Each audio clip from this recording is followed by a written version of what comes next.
What is going on, you guys? Welcome back to another episode of the Blue Stable Podcast. I'm yours truly, Culture Shock. I cannot be here alone. We got you here, guys, here on the Thursday night, Thursday recording. Thank you guys for all the support and the continuous support. But I'm not here alone once again. I got my guys with me. I got Landon and I got Colts Film Room. Landon, how are we doing tonight? Let me unmute myself real quick. Doing great, man. We got, football is back tonight. We got college football. Start getting prepped for draft season already. Like this is when you get into it, man. It's super exciting, and there's a lot of really there's some good games going on tonight. And then this Saturday, dude, you got some crazy great games. I'm super excited. Saturday and Sunday. And then we are officially tonight 1 week away from the NFL season starting on Thursday night. So football is back, and couldn't be any happier. Absolutely, absolutely. Football is definitely back. Colts Film Room, how we doing, man? Man, I'm great. It's football season, but it's also allergy season. So if I sound ridiculous, man, I can't stop sneezing today. I don't know what's up, but yeah. So I kind of echo Landon. Like college football's back. It feels amazing, uh, and yeah, I'll be locked in. Definitely gonna be locked in. The art of competition is right around the corner, and it just blew you away. So we are right here, definitely ready for football. We got some news to talk to you guys. We're going to start with the Jake Witt retirement out of nowhere. Shout out to Jake Witt, man. Of course, he had a bumpy road, could not make the roster. He bounced off the practice squad, injuries and everything, and now he just retired in the middle of nowhere. So prayers goes out to Jake Witt. Hopefully everything's fine. Hopefully he got his backup plan and everything settled out, and wish him the best in his future endeavors. But let's go ahead and hop into the topic of discussion. The 53-man roster is definitely out. A lot of players that we was hoping to make the roster did not make the roster, but the opportunity is not over for them. They did make the practice squad, so let's go ahead and get that picture up for you guys. I do have it. So the Indianapolis Colts. There's a few names on there I just want to mention right at the moment. So we got linebacker Austin. If you guys can pronounce the last name, feel free to do so. We got Liam Anderson. We got Jannard Avery, Jason Bean, Marcel Dabo, even though he doesn't count because it's an international player.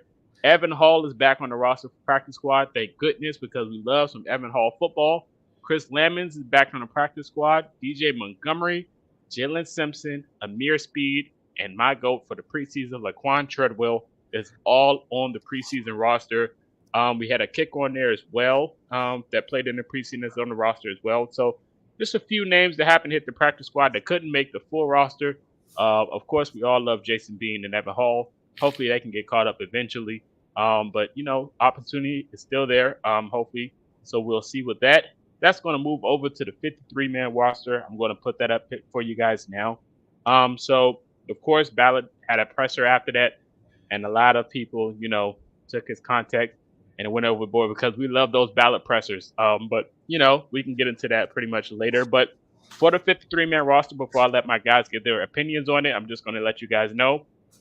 For the QB position, we got Sam Ellinger, Joe Flacco, Anthony Richardson. Then for the running back room, we got Tyler Goodson, Trey Sermon, Jonathan Taylor. And then for the wide receiver room, we have Josh Downs, Ashton Doolin, Anthony Gould, A.D. Mitchell, Alec Pierce, and Michael Pittman Jr. Tight end room, we got Mo Ali Cox, Kylan Granson, Will Mallory, and Drew Ogletree. Offensive line, we got Tanner Bortolini, Lesson Bortolini, Blake Freeland, Will Fries, Matt Concaves, Ryan Kelly, Quentin Nelson, Danny Pinter, Bernard Ryman, Braden Smith, and the legend himself, Dalton Tucker, is definitely on the roster. So shout out to Dalton. That's going to be exciting. On to the defense. Defensive line is Adam Adewale, Taven Bryan, question mark, DeForest Buckner, Raekwon Davis, Isaiah Land. Love Isaiah Land football. We got Latu, Taekwon Lewis, Dio Adangbo, Quiddy Pay, and Grover Stewart. Boy, the boys is loaded down there, boy, I tell you. For the linebacker room, we got Jalen Carleys, Zaire Franklin, Segan Alubi, EJ Speed, and my dog, Grant Stewart. For the corner room, Daryl Baker Jr. is no longer there. Juju Brent, Dallas Flowers, Jalen Jones, Kenny Moore II. Safety room, we got Julian Blackman, Nick Cross, Trevor Dunbo, Rodney Thomas. Special teams, we got Matt Gay, Luke Rhodes, Rigoberto Sanchez. So they did mention the captains today as well. Shout out to Mike Pippen Jr. We got Anthony Richardson. We got Quentin Nelson, Zaire, Ryan Kelly. Nice little captain squad as well. So I'm going to let my guys share their thoughts on the 53-man roster and how they feel about it moving forward. We're going to start with Colts Film Room. Colts Film Room, how we feeling about the roster, man? I don't think there's too many surprises. Curious on Landon's thoughts. I kind of didn't see any kind of, cuts that I didn't anticipate or guys making the team that I didn't anticipate. Maybe you could throw Evan Hull and them not keeping 4. And I think that that's probably kind of the one that I was a little bit of not even a head scratcher, but just one I wasn't expecting. I knew Tyler Goodson was going to make this team. I think just hearing the way that specifically Shane Steichen talk about him today and just the entire offseason, they have so much faith in him. He gives you a lot of juice back there, and on special teams and really when you're out there with the offense. And he gives you ability to be a scat back, something that I don't think, not that JT can't run routes or catch the ball out of the backfield because JT can pretty much do it all. But, I think he gives you a little bit of an element that they were missing. Obviously, I've been saying it since March. Isaiah Land was making this roster. Charlie Partridge does his first interview on Greenlight with Bo Allen, and he talks about all the regular guys in that defensive line room and then says, yeah, this other guy, Isaiah Land, that we really like. I mean, the guy had been working there for a week, and they were already talking about Isaiah Land. He was making this team. And then absolutely showed that he should as well. So overall, I'm curious to get Landon's thoughts, but there wasn't anything that outside of maybe Evan Hall that particularly left me stunned. Yeah, I mean, kind of the same thing. Maybe the Evan Hall thing. I thought he played well enough to make the roster. They just decided to go deeper. I mean, it's Chris Ballard, so they're going to load up the O-line and the D-line rooms. That's going to be where the majority of this team is built through. Outside of that, there wasn't really any surprises for anybody, I think maybe a lot of people are disappointed that Taven Bryan made the roster, which, I mean, it is what it is, but I mean, I don't really know who else you're probably putting, because the options they had to choose from, those backup, obviously Raekwon Davis is making it, and out of Tommy Wade, out of Addy, whatever, however you want to call him, out of Baware, whichever name you know him by. Those guys are probably going to be your next row. So you're looking at Taven Bryan out, he's third string. Hopefully, you don't want to see Taven Bryan on the field that much, but he's a vet. He has experience. Those guys are valuable in spurts. And so, if somebody became available and there are guys, I could see it possibly, if a DB move needs to be made, I mean, it needs to be made. But if the actual need arises, maybe you could see somebody from that D-line room get shuffled around a little bit or something like that. I don't know. But, yeah, nothing really surprising. Still some question marks, on that back end. But I think the rest of the roster is in a really good spot. And here's my thing about Taven Bryan, because, I kind of said this when they re-signed him, because I don't think he was a free agent last year, going into this past spring. And what I kind of thought is that he got put into a position he just never really should have been. I mean, this guy's a pass rushing specialist. He's not in too high. And he got put in that situation when Grover Stewart went down, and he had to play more snaps than he probably should have. I think that there's probably some stuff that he gives you on pure pass rush downs that is a little bit untapped. So I'm not saying that Taven Bryan is this absolute stud, but I do think he's given a little bit more. He has a little bit more. No, he's not. But he has a little bit more that I understand why he was brought back, because he was put in a situation that they never intended for him to be in the first place. And I also would say that the 53-man roster is literally never final. Shaq Leonard was cut last year. So, like, that'll tell you that it's literally never final. And Shaq Leonard was a captain last year, and he was cut. So this roster is literally never final. Just because you make the initial 53, that's awesome. That's great. That's cool. Taven, every day is an audition in this league, and Taven Bryan is going to have to go prove it, even if he made the initial 53, especially with a contract that really doesn't tie him to the team for much longer. Yeah, it's almost worse. I think, like, I mean, obviously, like, days like yesterday, like, they're hard days because of the discussions you have to have with these guys who just give everything they can give to make a 53 roster. And it's almost like days like, you know, yesterday, like Wednesdays, are almost actually worse because you have a lot of guys that make the initial 53 and, you know, they're set, yeah, and they're like, oh, that's man, terrible. And then the very next day, you know, you're out the door because they're bringing somebody in off of waivers. So that's almost harder. It's tough to see, but this is one thing I definitely need to talk about before I even forget this. I'm not going to let myself forget this. We need to talk about the, maybe some of the overreaction and the thought of on which part. Oh no! There's a lot of overreaction. Cut 3 draft picks that. Yeah, 6th and 7th were waived. Yeah. I know Landon had posted a little bit on social media, so I'll let him go first. I definitely want to talk about it as well, though. Oh gosh. Well, I mean, I kind of said what I needed to say because, like, there's always like these clickbaity football accounts on there that's just like what a disaster this is. Chris Ballard, the worst GM. He cut these. Like, man, they had 9 draft picks. Like, if you expect I'll tell you, if all 9 draft picks make your 53-man roster, you probably just had the best draft out of anybody in the league. Like, or your roster stinks.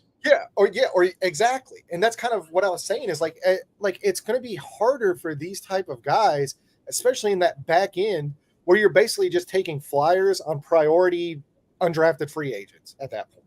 These are guys that like they're not necessarily, especially in this last draft, because this last draft, the back end, once you got into like that 4th, 5th round area, to me, you're taking undrafted free agents at the end of the 4th round in this last draft. Like, there was not a huge difference.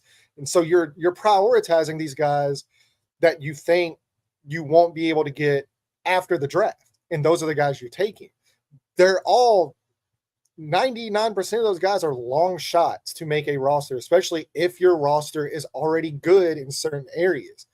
And I get the whole cornerback thing. I get it. And if you want to criticize Chris Ballard, and this is what I said in the post, if you want to criticize him, make sure it's warranted. If you want to criticize him for not doing more this offseason at the DB spot, that is completely valid. And I share those same criticisms. I'm one of the many that is concerned about this secondary and don't think enough was done.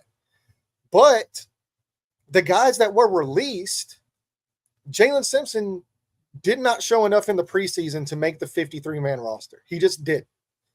That's the end of it. And it's the same thing with Micah Abraham. Micah Abraham, he had some good moments. You're not playing him on the outside. He has almost no value as an outside cornerback. Kenny Moore's there. And the big thing with these guys that just gets overlooked whenever these clickbait accounts are talking is they don't play special teams. They were not good special teams players. And when you are a 5th, 6th, 7th round pick, the key to making the roster is being a good special teams player. You have to do it. EJ Speed did it. Zaire Franklin did it. You have to, Trevor Denbo. There's a reason why Trevor Denbo is on this roster. It's not because they think he's a great corner. Safety. Safety. Yeah, my bad. Yeah, they're like throwing him out there, but it's because he's a valuable piece of special teams. And like, you need those guys. And if you're not going to do that and you're not going to show that high level of special teams play in the preseason or in practice or in camp, your chances of making the roster as a late round draft pick are almost none. And so these are guys that they hope, like obviously you saw Jalen Simpson got back on the practice squad. These are guys they hope they got back they can develop, continue to grow. That's what the practice squad is there for. And then maybe next year he does maybe he shows improvement. Maybe he makes the roster next year. I mean, it's just like, it is what it is. And criticizing Chris Ballard because 3 of your 9 draft picks didn't make you had 6 guys make the 53 from your draft. That's high level drafting. Like, that's good. So here's where I'm at, because I totally agree, but here's the way that I look at it. Your 7th round pick was Jonah Luwalu, who, while they don't think he was ready right now, look at this defensive line room. I mean, it's deep. It's deep. He wasn't making the team, and that it was a long shot to make the team when they picked him. And he even said in his presser, he said, "Hey, like he isn't ready yet, but he's gonna be, and I'm glad he's on a 53 because he will be good." Great, perfect, fair. Cut a 7th round pick, no big deal. When you cut a 5th and a 6th round. Your 5th and 6th round player, they both happen to play the same position in corner, right? There was all this outrage. And I said, well, listen, like, you want to not talk about the DB room? I also agree. And we can get into that, and then we can be done with it.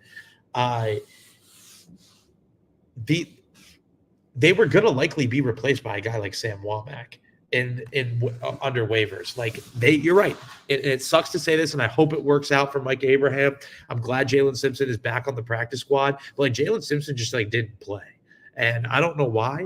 But you go look at his snap counts, and he got into the final game, and he really wasn't playing in the preseason. And if you're a rookie draft pick that's not Leatu Latu or AD Mitchell, and you're not playing in a preseason game, that's a little bit concerning. That's a little bit concerning. So I thought the writing was on the wall that Jalen Simpson wasn't going to make the 53. I'm sure that, he was probably had some sort of idea that they viewed him as a practice squad guy. Mike Abraham, he had that one play versus Denver, and it was a fantastic play. There were also some times that I think, and I'm actually like just genuinely curious how PFF calculates their grades, because I watched that film from Denver and thought 92 was insane for how stingy they can be at times. I think Mike Abraham will hopefully find his way onto some sort of practice squad or 53-man roster as people are going through all these roster gymnastics up until week 1, maybe even in the future. He also just didn't do enough, and he has that kind of profile that Sam Womack has, but Sam Womack is also a great special teamer. The one guy I did want to talk about all this too was Chris Lamons, who I thought had a great preseason, and I'm not surprised that he found his way back one way or another, because I thought he gave him some things when Kenny Moore was out last year, and he was the jammer on special teams, which for people who don't know, the jammer is literally just opposite the gunner on punt return. And I thought that they would find something there. That being said, I did a breakdown of Sam Womack today. You can find it on my Twitter. Some good things there. But yeah, I think all in all, like, we'll see what happens. Am I still really disappointed and confused and have no idea why Chris Ballard added literally no one into that room? Yeah, I am, because I think you've seen, what doesn't make sense to me is, one, you've had success with guys like Xavier Rhodes and Stephon Gilmore, veterans coming into this room that you liked in the past. Maybe you didn't think that there was a guy out there that fit that bill. And that's completely fine, because, he has criteria just like every GM and every system does. I think my pushback would be, why not add literally anybody, any vet into that room? Because we saw how adding AD Mitchell raised the tide of what Alec Pierce was giving you, and he had the best camp out of any of the wide receivers, according to Chris Ballard, because of likely a fire that was lit under him because they drafted AD Mitchell.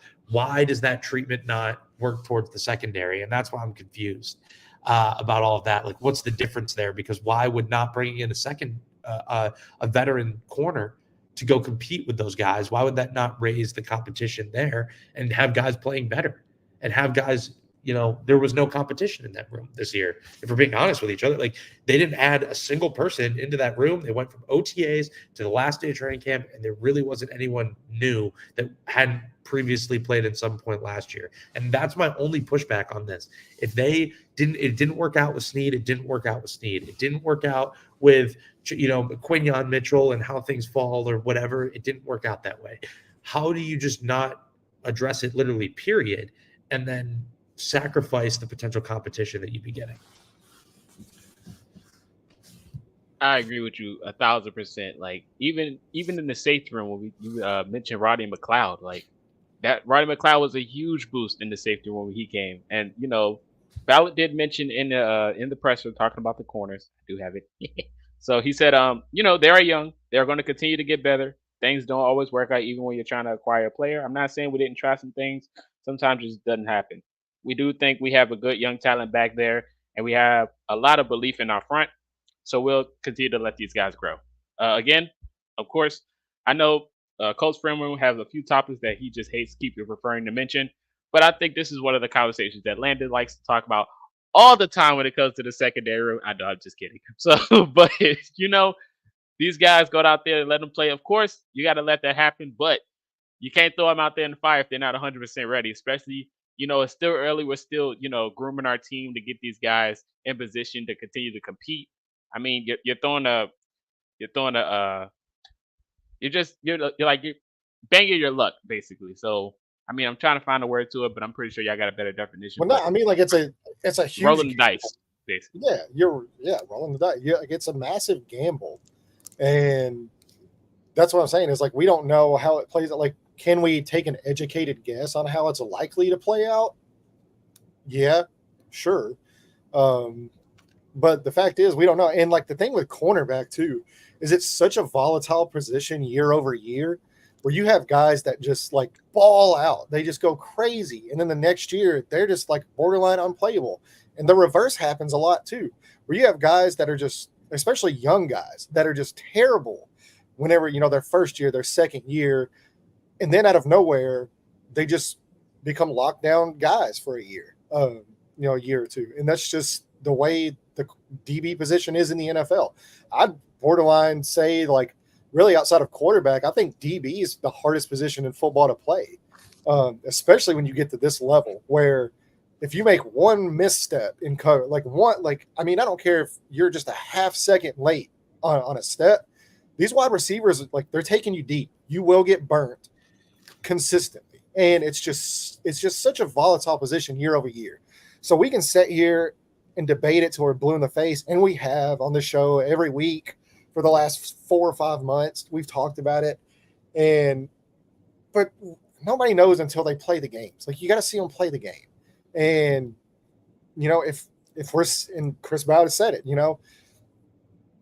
if his beliefs is what gets him fired, then so be it. That's just the way it is, and that's the gamble he's taking. Where if the secondary falls apart, they miss the postseason again. They're not competitive. They continue to be in the lower quartile of the lower quartile ranked defenses in football. Good one. I mean, if we're going to be honest, like, Chris Ballard is not losing his job. Gus Bradley is. And, I'm sure Gus Bradley would love for Chris Ballard to go out and sign all these guys, to play in this defense, but you gotta adjust to what you have to work with, and that's going to be my biggest thing going into this season. What I'm looking for is really, like, how do you play to these players? Because, like, Jalen Jones, Juju Brents, these guys are long, lengthy corner. Like, they don't have elite deep speed to make these zone, where you're playing 10, 8 to 10 yards off in zone cover. These are very much like up at the line of scrimmage, bump and run, get your hands into a wide receiver's chest early and knock them off their routes. That's what these guys are strong at. And I want to see if he's going to make this adjustment to, like, if this is the route we're going to go with these young players and we're going to get them out there and play, hey, let's put them in a position to play to their strengths and make sure they're successful. Let's not put them in a position to where they're going to have to do something that, doesn't play to their skill set, and then we're just kind of hanging them out to dry. So at this point, the roster is what it is. It's on the coaching staff, including Shane Steichen and Gus Bradley, to put these guys in a position to play their best. And, we'll just see how it plays out. And that's where I stand on the secondary right now. Yeah, you're right. We've been talking about this for blue in the face. Like, I literally have tried my best because I think sometimes people could be better about this in life is to try and make sense of it. Like, how can I make sense of this instead of saying Chris Ballard sucks 10 out of 10? Maybe there's a rationale of something that we're all missing. I still am sitting here months after feeling like I'm missing something. Like, what am I missing here? Should they have added someone? Just, it doesn't have to be anyone that you thought was going to make the 53. Someone literally just to say, hey guys, pressure's on. Someone's making this team. We're raising the competition. Yes, I literally don't understand it. I would have loved for that question to be asked. Like, what was the thought process to not bring in anyone and to compete within each other as opposed to bringing in a guy like A.D. Mitchell where you are raising the tide of all the ships? I love that expression, by the way, from Alec Pierce. Yeah, I mean, that's kind of where I'm at too. I think there's some belief in the front as well. And I think that does play a factor. Again, I will say this about a billion times. I don't love having a room that was just not addressed. I don't love that philosophy as a general manager. I also would say for that, the Colts have a really strong defensive line, and I would much rather be in that position than having no pass rush. Like, we can have Jalen Ramsey and Patrick Surtain out there, and it's great. But if nobody's putting pressure on the quarterback, it's 7-on-7 with a lot of grass. So that's kind of where I stand in it all. It's like I'd rather have the strong front than the awesome secondary. That doesn't mean that the secondary just can be ignored, potentially how it was. It's going to be on Juju Brents and Jalen Jones, who have probably as much pressure as Anthony Richardson. Maybe not to that level, but they have a lot of pressure on them as well because their GM is taking a massive bet on them. I agree 100%. Like, that's the crazy thing to think about, man. Like, it's so much pressure you're putting on these young guys, but I love it though because it's going to push these guys to try to achieve heights that they haven't done before. You know, these guys are young, and if you can go out there and make a name for yourself this early, you can become a franchise staple, and that's pretty good. You know, we talk about adding competition to the room to bring the pressure on, but the pressure's still on even without adding competition. So, I mean, it's still good to think about, and I agree with Ballard. Like, both fronts, I think we have two of the best fronts in the league, like offensively and defensively. And you know, if you put pressure on the quarterback, maybe this secondary could make a play. So they're going to be balancing off athleticism anyway. So it's a good thing to have. So we're definitely going to see. Like I said, it's still a huge gamble at the end of the day, but you know me, I like a good challenge. So, and I'll still take my team over anybody. I mean, Landon knows that by now. I annoy him all the time. You're a kid. And the way that they're building also the practice squad out, and the way that because they just added Mafi from UCLA. It's like the way that I respect that in a way because I think Chris Ballard's not going to take the gamble that all these guys are going to remain healthy like they were last year. And they weren't even particularly healthy with guys like Braden Smith out of the lineup. Ryan Kelly had been out for a couple. I want to say Will Fries was in most of the year. He might have missed one. I forgot. Quentin Nelson's, I think, played all 17. But, like, having guys like I think that's where like I fall on Ballard. Like everybody's got a little bit of pressure because if you're going to invest this much in the offensive line, like I don't want to see a potential injury be a fault of this offensive line. Potentially how it was losing a guy like Bernhard Bryman, like, and how that almost fell, or Braden Smith really, and having Blake Freeland have to go out there versus Aaron Donald, which isn't fair. So I think there's added pressure for every group. That's just the life in the NFL. I'm excited to see how it plays out. I think that for all the talk of some of the weaker units, it's also worth addressing how strong some of the other units. We've been clamoring, I think, for a wide receiver group that was effective, and this is probably the best one under the Ballard era, period. Like with A.D. Mitchell, Josh Downs, those are probably the two like guys that he has drafted in recent years. Titans just claimed DJ Baker, Daryl Baker off us. That's interesting. I think he's a gunner. He'll probably be a gunner on special teams for him. Maybe he was a jammer. I forgot. One of those. But this is one of the better wide receiver cores that we've had under the Ballard era. And I think A.D. Mitchell and Josh Downs are big parts of that. So I'm kind of blue in the face talking about the secondary. It's going to go out. I think at the end of the day, they've had bigger problems than the people in the room, and that's communicating with each other because there was way too many coverage busts. We'll see how it plays out. I agree. Just a few names you did mention Tony Murphy. They did have McTelvin Igam and Titus Leo to the practice squad as well. So those are the two other names that I didn't mention earlier that you just reminded me. So thank you for that. But yes, I'm pumped for the season as well. Sarah, appreciate you for joining. Doing your fantasy draft tonight? Ooh, interesting. Hit up Luke if you need any ideas. Luke is pretty good at fantasy football. Before we get up out of here, we appreciate you guys for tuning in. I just want to, send prayers out as well to Jelani Woods. Of course, his season ended as well. This was, maybe yesterday the news broke or the day before. It's just unfortunate for him. The guy with so much potential, and injury after injury just keep lingering. So hopefully he can get it figured out and he can see the field one day. Still has potential. I mean, he is getting up there in age as well, but the sky's the limit. Hopefully he can, step on the field at least one time to play some football. So wishes goes out to him. Is there any thoughts that you guys have before we get up out of here? But I think that pretty much wraps it up. But again, appreciate you guys for tuning in. Landon, did you have something? You just unmuted. Oh no, I just didn't know. Did we want to touch more on the press conference from yesterday? Or are we? He mentioned Matt Gay. If you want to talk about kickers. I not want to talk about kickers. The one thing that flew under the radar from that press conference was that teams might have been calling about Blake Freeland. That I found particularly interesting. I'd be very curious to hear what they were calling, what they were willing to give up for Blake Freeland, and why maybe Chris Ballard didn't entertain it. Whether that was pre-Matt Gonzalez, post-Matt Gonzalez. But that was like a little tidbit that when I rewatched it, I was like, yeah. The other thing, because my DMs are going crazy, I didn't think necessarily it was fair to ask Chris Ballard if he was on the hot seat. I think, reporters have a job to do. I get it. There's probably some context to that question that, is worth getting on the record. I also think it's probably one of those things where, if you really wanted Chris Ballard fired, it probably should have happened after that 22 season. And, hiring a guy like Shane Steichen, he deserves some credit for that. And I didn't think at that moment in time that just because he believed in two corners that his job status should be on the line, or he should be having to answer questions about that. But, Chris Ballard kind of likes that kind of stuff, I think.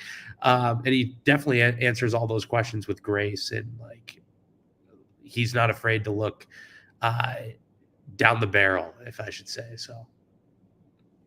Yeah. And just a couple points on that as well.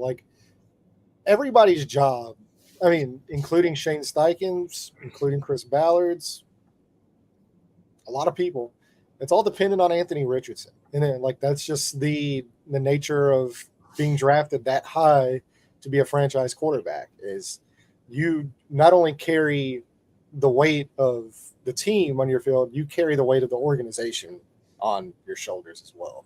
And I have seen a lot of discussion here recently, and people, I don't know, you might disagree with me about this, about how this year is strictly about Anthony Richardson's development. Is that's the only thing that really matters this year.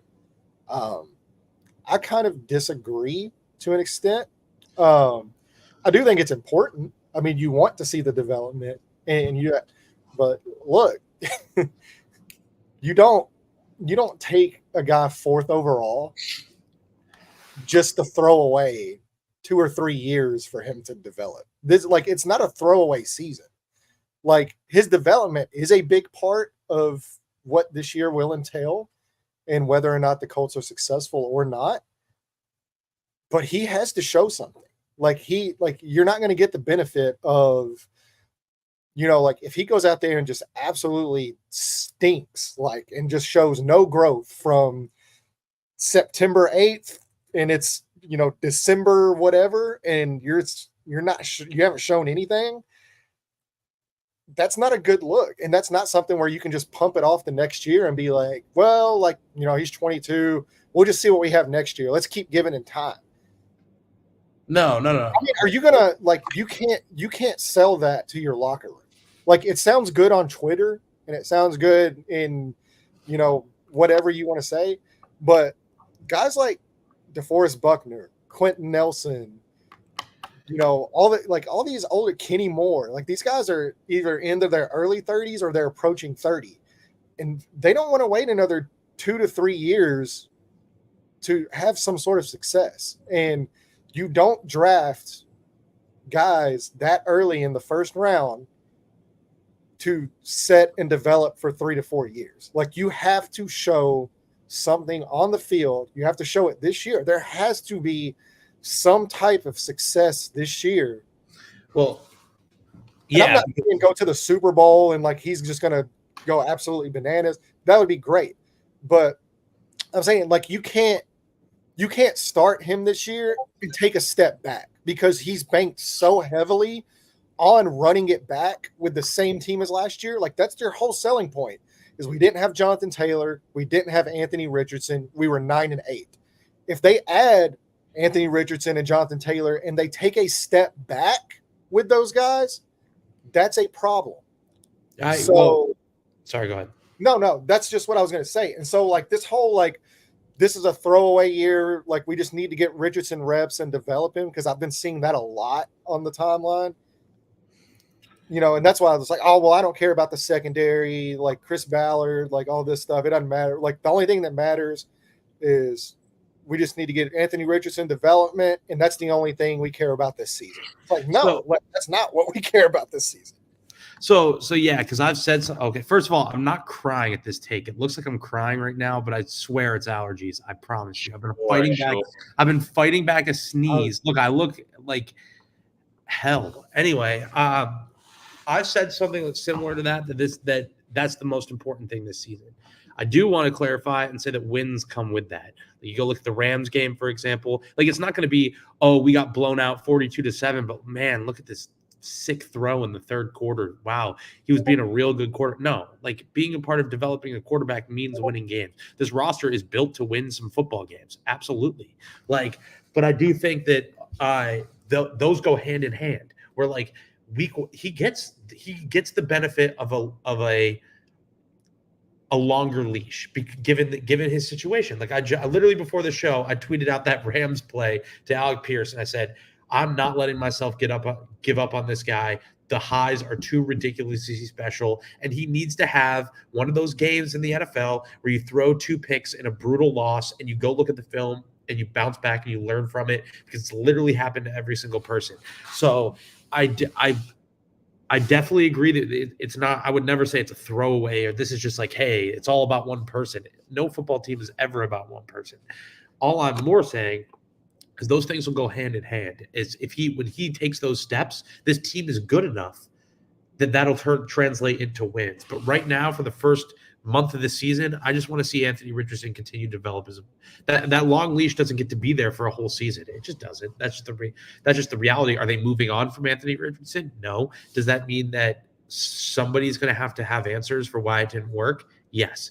So no, this isn't a throwaway season, because I don't necessarily agree with that. But I also do think that getting the reps for a quarterback and his development will be the most important thing for this franchise for the next 10 years. Maybe 20 years. Like, that's really where, well, 20 would be insane. 10, 15 years. Like, that would be ridiculous. Though not, I mean, Aaron Rodgers pushing that, but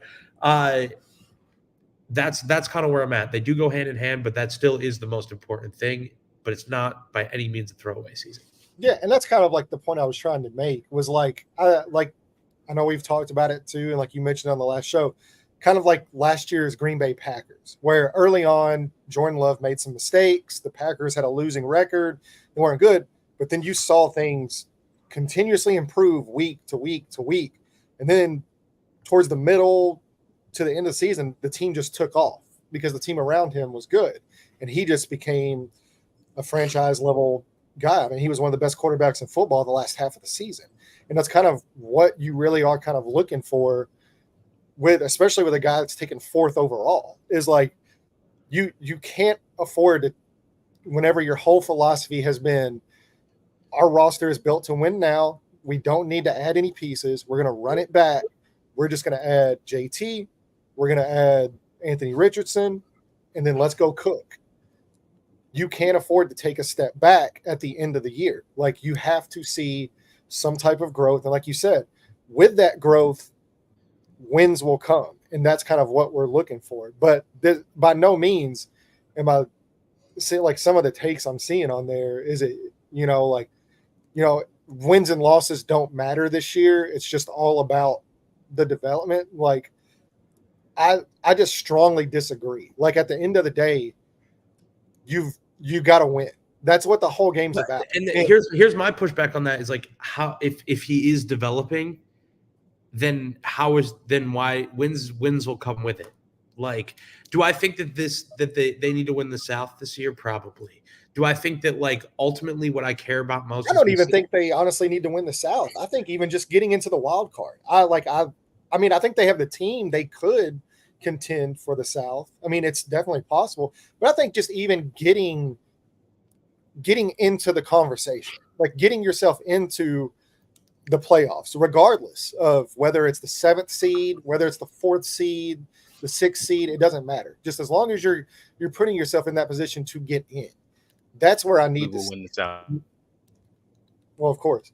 But no, I do agree. As the development happens, the wins will start adding up. And like, that's an extremely important part. Because I agree 1,000% with that. What I'm saying is, if it doesn't happen, if you don't see the development, if the team takes a step back, you can't just write this off as a throwaway season and just run it back next year.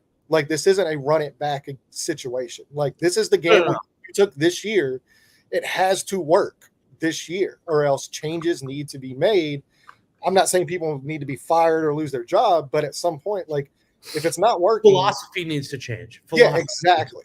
That's what I was going to say. Is at some point, listen, I would be floored. Something would have to happen in the way of injury for this team to go like 4-12 or like be a fire. I think just having even an injury, even if, like, say it's like the worst thing in the world happens, Richardson gets hurt, he's out for the year again early. Even having Joe Flacco, I think just even having Shane Steichen puts your floor at 7 wins.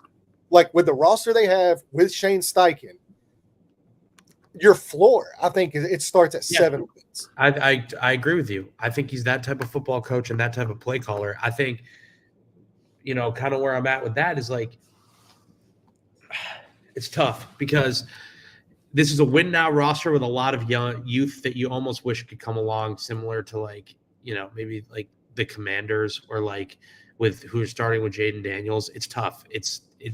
It really is, because they're pushing against each other.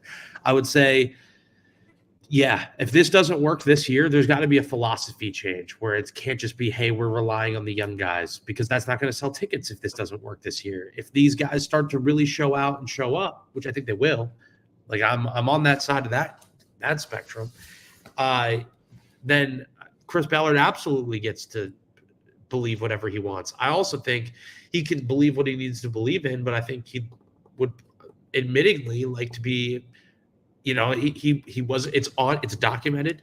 There is evidence that he was aggressive trying to move up in this draft. It is you cannot argue that. It was on Hard Knocks. It was the Colts put out their own thing. He answered it directly. You cannot argue that. He tried to get up in this draft.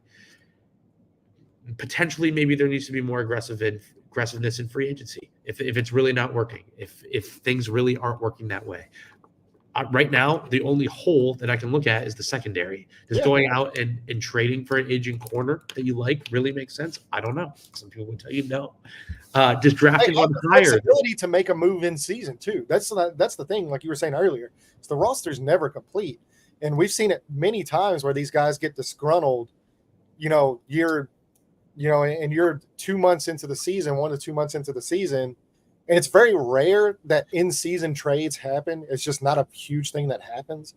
But it does becoming more prevalent, though. But it does happen. Yeah. Like, so, I mean, they've left themselves the cap space. They have all their draft capital. They have players where if a move needs to be made, especially if you're knocking on the door and say like Anthony Richardson does take the lead. And believing in Anthony Richardson is also believing in Shane Steichen.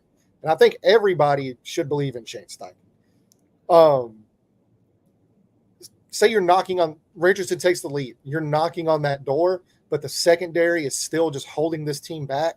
They've left themselves a window to where a move is still possible, to where they can solidify that spot. And then it's like, okay, Richardson and the offense is firing on all cylinders. Defensive line, linebackers are showing out. The safety room, Nick Cross takes the leap. Julian Blackmon's one of the more productive safeties in football. He's healthy. Like, all we're lacking is just one corner spot is what we need. They've left themselves the flexibility to make that move should it arise and something become available, to where they can, if they can solidify that spot. This is all hypothetical. And then you're ready to rock and roll at that point. And but my whole thing was it just being the whole talk of the wins and losses don't matter. I vehemently disagree with that, because in the NFL, that's the only thing that matters. And you can tout the process. The process was correct. He did this correctly. This was correct. All that. Yeah, that's cool. If it doesn't lead to wins, none of that matters. Because at the end of the day, these guys are judged on wins and losses. Find me a rock star quarterback on a crappy team. That's these guys have the chance to elevate them. So like, I want to clarify my thing, because some of the questions that like are really clickbaity type deals where it's like, what wins do you think? How many wins does Chris Ballard need to keep his job? And my answer to that question is like, I don't know. I can't give you a number. Like, it doesn't. No. The most important thing this year, period, for the next 10 years is Anthony Richardson's development. Wins and losses can't just be forgotten about. Everyone gets paid to win the games.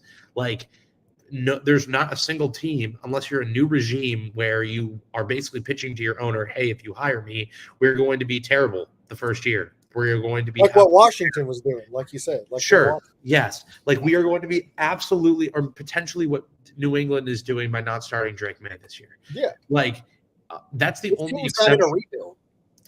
That's the only exception to like, and that's really a loose exception too, because you got to win games in this league. So that's obviously part of it. You can't just throw it out. But yes, Anthony Richardson developing and being a franchise quarterback, I care about that more than I care about the record at the end of the day.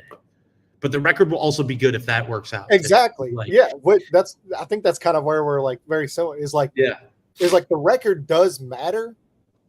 But if Richardson is developing at the level he needs to develop at, and I think we all trust Shane Steichen, the record's going to reflect that. If he takes a leap this year and hits, I'm not saying he's going to hit his ceiling, because I think his ceiling's unlimited and he's still so young. He doesn't even have to hit his ceiling. But if he just becomes even just, I think an average version of Anthony Richardson, I think we would all agree with this. An average version is better than whatever Gardner Minshew can give you. It's better than what a lot of quarterbacks can give you. That's why he was drafted 4th overall.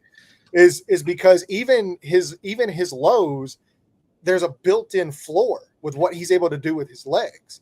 And even if his passing stats aren't, like, the floor is there. So even if he's just playing average football, what he gives you on the field is so dynamic that you almost have no choice but to be successful, unless the wheels completely come off, even if he's playing great. And we have another offensive line situation where the offensive line just out of nowhere stinks and the defensive line's not getting pressure. And then at that point, Chris Ballard does have questions to answer, because it's like, okay, you pointed to Anthony Richardson needing, Anthony Richardson has taken the development, but the team around him has fallen apart. What happened? I don't think it's going to happen. This is all purely hypothetical stuff. But I do think Richardson, even at like the floor, I think he gives you an upgrade over last year.